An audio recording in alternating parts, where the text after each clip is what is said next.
لپروگرام وجاره خانماندم سردانا خانمکه دکن کوبدنگ خوا چیایند هجینا بهست خوا رندکان درجینا و بهبونا خوا واتا ولاتو کردستان و آلاما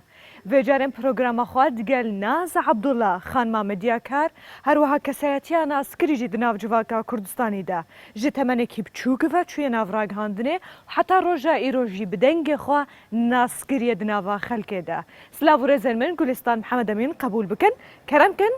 ام وی خلکا خوا بدنا دست بکرن جناوا مالا ناسخه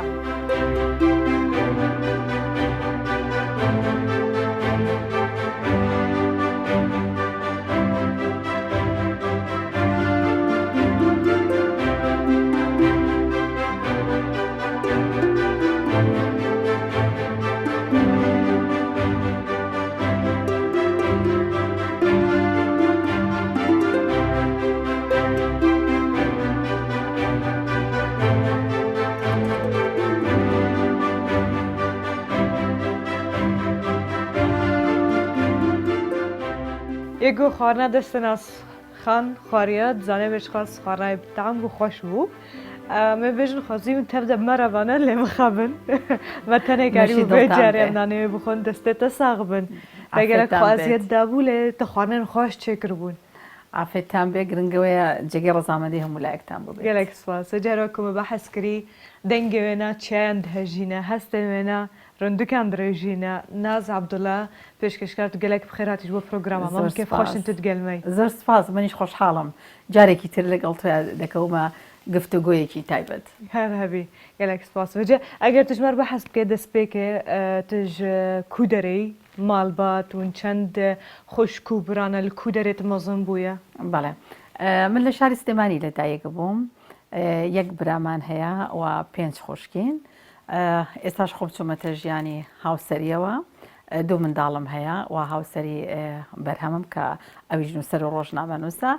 دو من دالمان هیا بنابی شمومم. ایتی اوانیج لقناق کانی خواندن و بردوام. جون بو بریارد دا بروی ناو راگاندن. اگر راگاند کاریش نبایی حزد کرد چی بود؟ خورس کانه بو لناخ ما بو. قالك حزم لي أكرد أوينا ما نهبو من دالبوم لا ساي بيجرا كان ما كردو لا ساي بيشكشكارا كان ما كردو أو كانت التلفزيوني بغداد دو كانال هبو هم بزماني كردي هم بزماني عربي دو خانمي لسر تلفزيون بونيان خان مكان كبزماني عربي بيشكشيانا كرد شيان أوت أموتوا زور من دالبوم برامبر بأوينا يقدا نشتم لا ساي ما كردو زور حزم كرد إيدي لقطاب خانه كان هميشه یان آهنگ کم پیشکش کرد یان گرانیم تداوت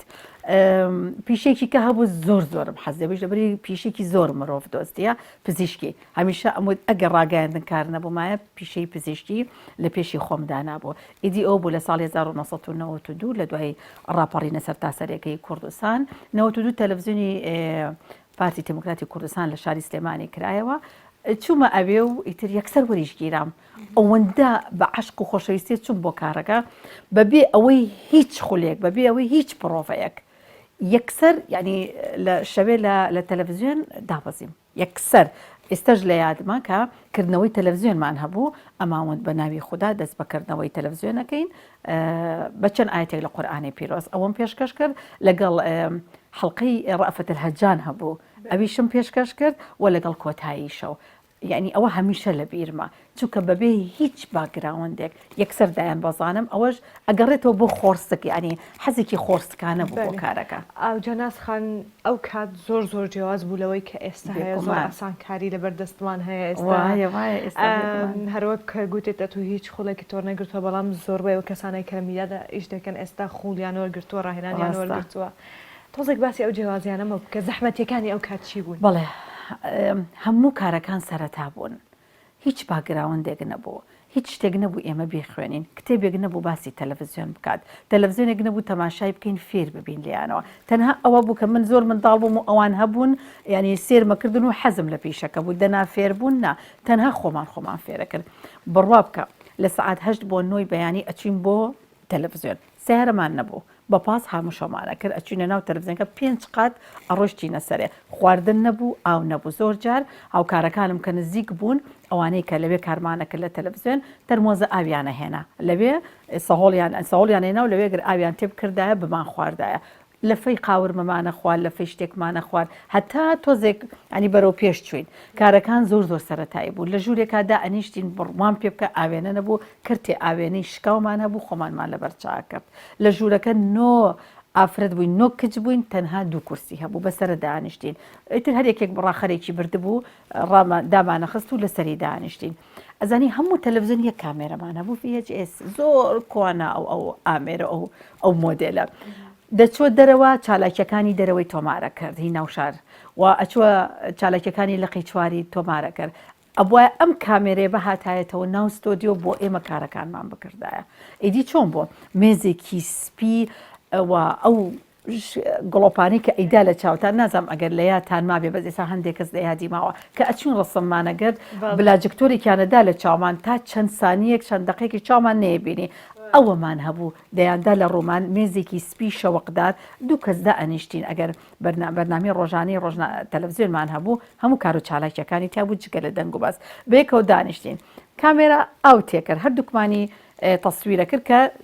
پێشێکەکەمانەوت ئەوە جگە نەبوو لە ژوورەکە کەسەکە ئەچوە دەرەوە ئەوەی هاوکارەکەم ئەچوە دەرەوە من دەستم پێکرد کە تەکراواتە ئەوەی من ئەخوێنرایەوە ئەجا من ئەچوومە دەرەوە ئەوەی ئەو تۆمارەکرا ئەجا ئەچوو ئینسێرتا دەخرایە سەری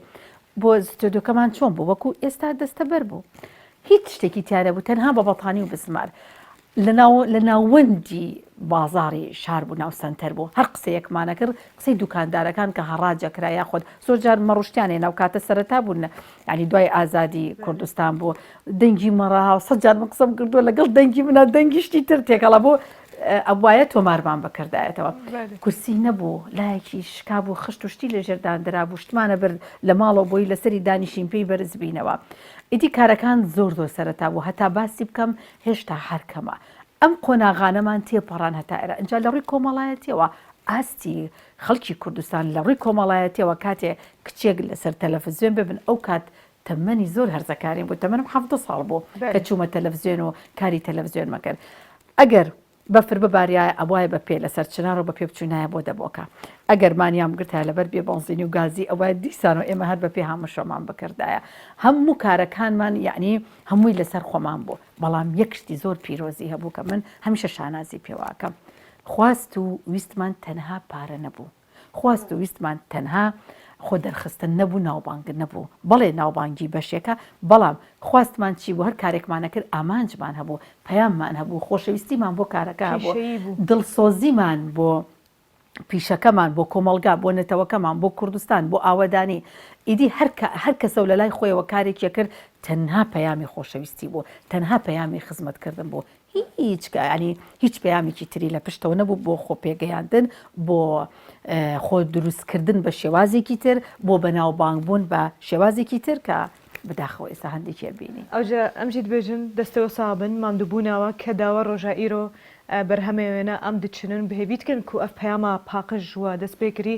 بمەڤە بەردەوام بێ و پاشی نفشل پەیمەژی بە هەمان ڕێچکێڤە بچن بێگومانەوە خواستی هەمومانە بێگومان بەڵێ وێجا ناسخان شتێن دقت دای تێبینی کردی ڕەنگە شین هەڵبژاردێتنا ماڵا خۆدە زێدەتر تایبەتمەندێکە ڤیرەنگی جەمتە هەیە بلی وەیەکێژی چاپشینۆکە چاوەزارە ژێردێژن چاپشینۆکە جەمە یعنی تەرێک کوی دەرێت چ پارچەیەکت بێ ماڵە داوێت تێ چاپشینۆکە کرد سەرزارێکی تێدا وەڵا هیچ مەبەستێکی لە پشتەوە نییە تەنها ئەوە مۆدلێکی جوان بوو ینی کەم کەس ئەی کرد کەم کەس سەرنجی خست بۆ سەری جا هەمیشە حەزم لە کارێکە ینی چ ڕەنگی ماڵ بێ چ جلو بەرەک بێ تایبەتمەندێکی هەبێ ینی زۆر ینی حەزەکەم تایبەت بێ مەبەست هیچ مەبەستێکی تری لە پشتەوە نییە کە بڵێ بە چاوە دەبم ئەو جۆرە کارانە تەنها جوانن سەرنج ڕاکێشن هەر کەسێک دێ دەپرسێ ئەڵێ بۆ ڕەنگی شینیش ڕاستە من ئەو ڕەنگە شینە ڕەنگێکی زۆر جوانە بەلام و زۆر جاریش دەیپۆشم بەڵام من هەر پەیوەست نیم بەو ڕەنگەوە حەزم لە تێکەڵکردنی ڕەنگەکانە حەزم لە ڕەنگە و ڕەنگە ئەمەش دیسانەوە ئەڵێم ئەگەڕێتەوە بۆ سلیقەی کوردەواری تۆگەر جاری وایە تەماشای سەڵتەیەکی جاری جارانمانەکرد چەندین ڕەنگی تێدا بۆ وانی ئەوش دیسانەوە سلیقەیەکی کوردەواریە و هەمیشە ئەو کەسانەی کە ڕەنگ تێکەڵەکەن کە ڕەنگا و ڕەنگە هەمیشە و کەسانن گەشتبینن لە ژیان و منژێکێکم لەوانەیە کە حەزەکەم گەشتبینی بم بە چواردەوریشم هەمیشە و خۆشم گەشتبینم ئەمە ئەوە ناگەیەنێ وا تێ بگەن بڵێن یعنی خەمی نییە یان بێخەمە یان بێ ئاگایە نەبێ ئاگام نەبێ خەمیشم هەموو کەسێ خەمی خۆی هەیە و لە کوردستانی شەژین و لە وڵاتە ئەزانین کە چەندە ناهەمواری و یاخۆت ناخۆشی و ئەو ڕووداوانەی کە تایە ئەژین بەڵام ئەبێ باوەڕمان بەوە هەبێ مرۆڤ ئەبێ هەمیشە بەهێز بێ مرۆڤ ئەبێ هەمیشە باوەڕی بەوە هەبێ لە دوای هەموو سەختیەک خۆشی هەیە ساڵی 91 نازام کامتان لە بیرتانە هەمومان چوینە سەر سنوور وڵاتمان بەجێهێشت ماڵمان بەجێهێشت خاوەنی هیچ شتێک نەبووین بەڵام چونکە ئەوەندە بەهێز بووین و ئەوەندە ئیرادەمان هەبوو مرۆڤ کەواتە بەهێزە هەموو جار گەڕینەوە سەر ماڵ و وڵاتیشمان ئاوەدان کرد و بەردەوامیش بووین لە ژیان کەواتە بەڕای من ئەوانەی کە حەزیان لە ڕەنگا و ڕەنگە ئەوانەی کە پەیوەستنین تەنها بەیەک ڕەنگە ینی حەزەکەن ئێستا سەری ماڵەکەت کردەوە زۆر ڕەنگا و ڕەنگی تێدا ئەوانە هەمیشە گەشتبینن ئەگەشتبینن بەولۆجی تەمی جلو بەرگێنتە ڕەنگا و ڕەنگم و دەتجاری ژینە گوتیە چەند دەستێت تای جلی کوردی هەنا ژوەکو و تایبەتمەندیەکەتە هەیە ئەو ژی کود چالاکیان هەری مەزنین کوردستاندا تبدەنگێ خۆ دەردکەوێ توان جمهوران هەیەجان دکێ و کەلگەرم دکێ ئەم تازن پچێکی وێ ئەو دەژی بینن ئەوە کو تە تایبەت کردی بجلو بەرگێن خۆیان کوردی و گەشتەکە مەژی هەمێشنە هەنێن جهێن گەلێک تایبەت شتەرە و تە چالاکیان گەلێک مەزن لێ دەرە پێشکەشکردن بەڵێ دەدوێت چە دەتگەلمەی بێگومان بێگومان بێگومانم بۆ هەر شوێنەنگەتانەوێت لەگەڵتانە و هەر بیرخستنەوەی کە هەرگیز لە بیرمان ناچێتەوە ئەوە لەگەڵتانان بۆ ڕۆژی سەربەخۆ بۆ ڕۆژی ئاهەنگجێڕان و کەرنەڤاڵە گەورەکان بۆ دەنگدان بەسەر بەخۆی کوردستان ینی مەبەست چەند قاتمەیە من ناتوان بڵێم چەند قاتمەیە بەس ئەوەندە دەڵێم لە ساڵی 92 تاکو ئێستا کە هەر لە سەرەتای دەستپێکردم لە نێو شاشە کاری پێشکەشکاریشم کردووە لەگەڵ یا لە بۆنە نەتەوەیەکان و تایبەتەکان و کار و چالاکیەکان ئیدی زۆربەی کاتیش هەوڵم داوە من بەجلی کوردیەوە دەربکەوە جائیتر لەو کاتەوە تا ئێستا ئەتوانم بڵێم چەند دەستێک بڵێن فەوتاوە نایەڵم بە فەوتێ چکە زۆرم خۆش دەبێن و یاخود لێم کردبێ بە دیاری کەسێک زۆر حەزی لێ کردبێ دابێتم بە دیاری دەنا حەزم کردووە کە وەکو سۆمای چاوەکانم بیان پارێزم چکە جلی کوردی بۆتە بەشێک لە من و بۆتەوە نیوەی منە جلی کوردی چونکە هەمومان نەزانین ینی جلی کوردی میرات و مێژووی نەتەوەکەمانە ئیدی ئێستا کە تۆ باسی ئەوشت کرد من شانازم بەوەی کە باسی منە کەسە باسی جلی کوردیەکانت کرد ینی لەگەڵ کولتوری نەتەوەکەمە بیری منیانەکەوێتەوە بیری من تام کەوێتەوە بینەر بیری منی بکەوێتەوە ئەوە شانازی ترینە و ئومێ دەکەم لەو ئاستەیە بە بەجەناس خان ئەس داخوازش دەکەم هەمان جلێن و تەل سۆران ئێلبەر کردبوون ji بۆ ئاهەنگە ڕفراندۆمێ دەنگدانێت هەمان جلکیل بەرکێ بە چاوان هەمان شێواز چونکە ئەو جلانە من هەموو جلەکانم خۆش دەبێت بەڵام ئەو جل و بەرگانەی کە بۆ ئاهەنگ و کەرنەڤاڵەکانی ڕێفراندۆم لەبەرم کرد بەشدار بووم لە شارەکانی کوردستان ئەوانە نیە دەڵێم لە مۆزەخانی دڵم هەڵم گرتوون ئەوەندە ینی خۆشمە بێن ئەوەندە ئاگام لێیانە دلێتە هەرگەش بێ و هەرگەشبین بێ وێجا ئەمە بەرەخە بدنە سۆرانە خۆشک دەلال و سۆرانە برۆمەت جهە gelek تایبەتە کوردستانی خودی سروشتێک خۆشە ملەت هێوێژی gelekî دلسۆزن و پەروەرن میوان دۆستن ئەمە میهوانەوە بن سۆرانێ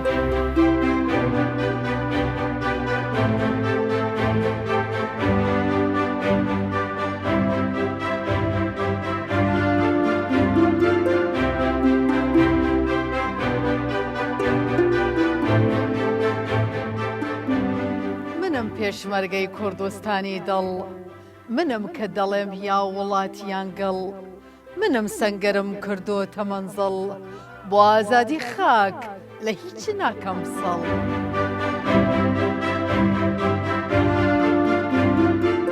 جهولێرە پایتەختم بڕێکەتن مەبەرەخەدا vê navçeya dewlemend û zengîn hem bi siruşta xwe û xwezaya xwe hem jî bi mirovên xwe û gencên xwe ku wek gencîneyekê ji bo vî welatî li vê derê ket dikin û çalakiyê xwe ne encam didin. Di sala 2017 de ev lêstikgeha gom dibînin bi sedan hezar xelk berê xwe dabûne vê navçeyê da ku li ahengên referanduma Kurdistanê beşdarî bikin da ku li vî dengê zelal guhdarî bikin. Nasxan دوباره بەڵێ. بخێر هاتی زۆر سپاس گەلک مەمنون. ئەف دەرچە جهێکی مۆرالی معنەویش دەرە هەیە سۆران بەڵێ یەکێک لە گۆڕەپانە ڕازاوە و جوانەکانی شارەکانی کوردستان کە ئاهەنگ و کەرنەڤاڵی ڕێفراندۆم کە بۆ بەڵێ بۆ سربەخۆی کوردستان تێدا ئەنجامدرا ئێستا لەو کات و ساتەیان بەڕاستی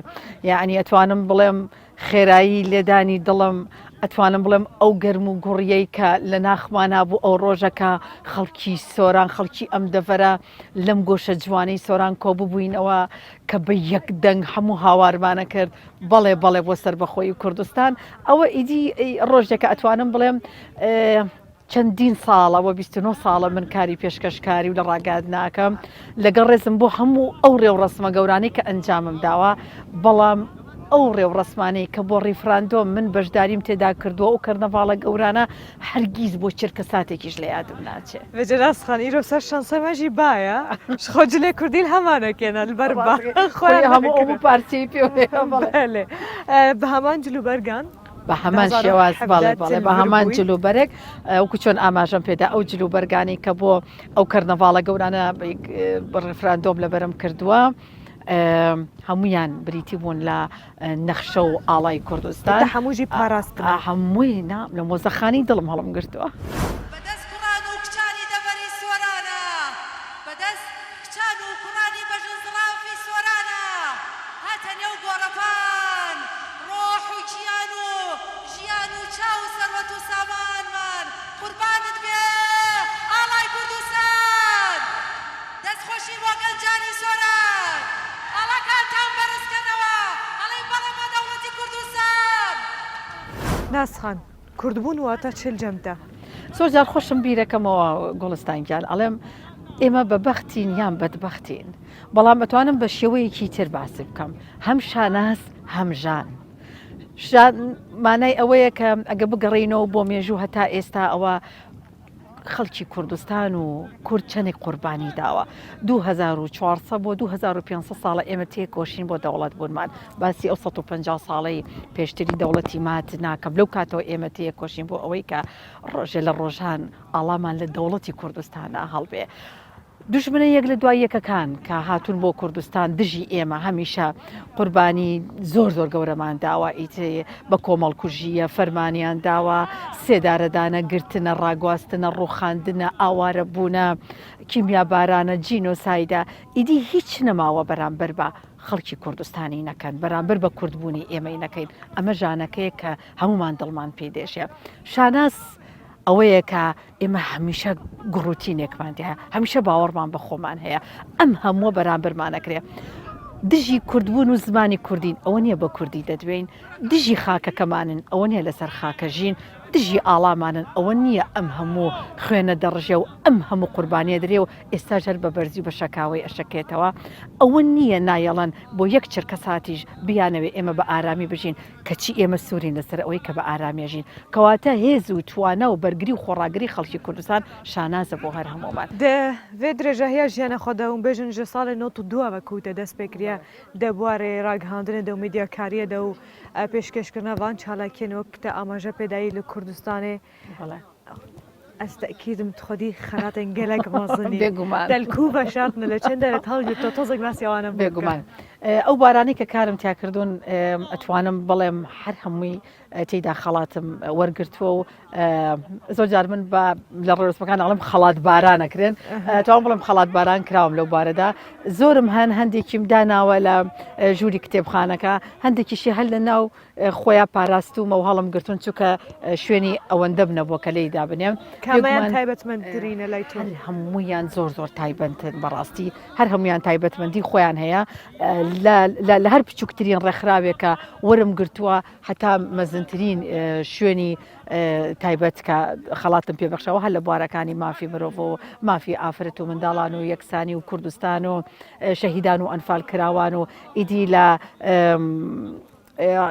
کاری خێرخوازیش لە بواری کاری خێرخوازەکانیشە زۆر خەڵاتم وەرگرتووە و ئەتوانم بڵم ناژمێرێن کە ئەوەندەم خەڵات وەرگرتووە هەمویان جێی شانازی منن و پێیان هەموو جارێ پیان ئەڵێم ئەمانە میدالیای شانازین بۆ من. دەکا بێ بۆنەیەم دخوازن شتێکی بدەنگێتە ببهێزن بە چاوان لە چژمە ئامادەکردە. زۆر جار ئەم هۆنراوەی ئاڵێم لە پێش بڕگەیەکی هوەریدا وا کوردستانیشە.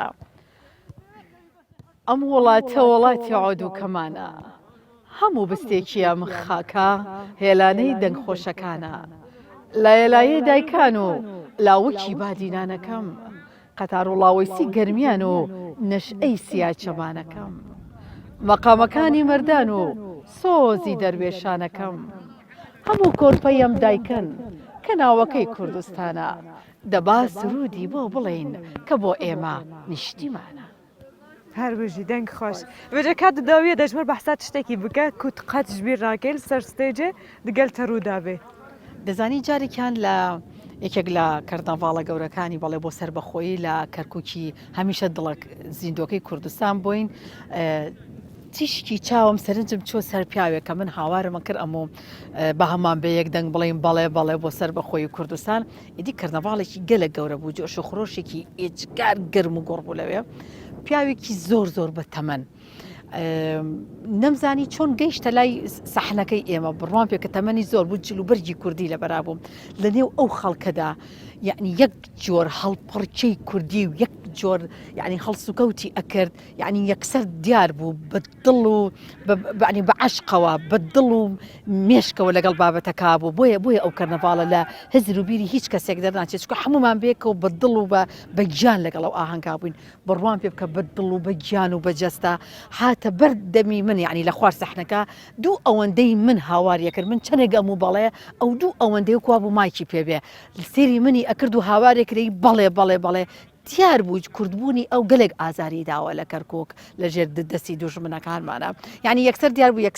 یەکسەر چەسانەوت بە دەم و چاویە ئەبینی و خەونی ئەو ڕۆژەی ئەبینی بۆیە ئەوەم هەرگیز لە یاد ناچێت هەرگیز دایمە ئەو دەم و چاو ڕوخسارە پاک و ئاوات خوازی بۆ دەوڵەتی سربەخۆیم هەرگیز لەبیر ناچێتەوە. ناسخانەس گەلێک سپاسیاتە دکەم ji bo vê derfetê îro ku me ev roj digel hevdû derbas kir me xwarina te xwar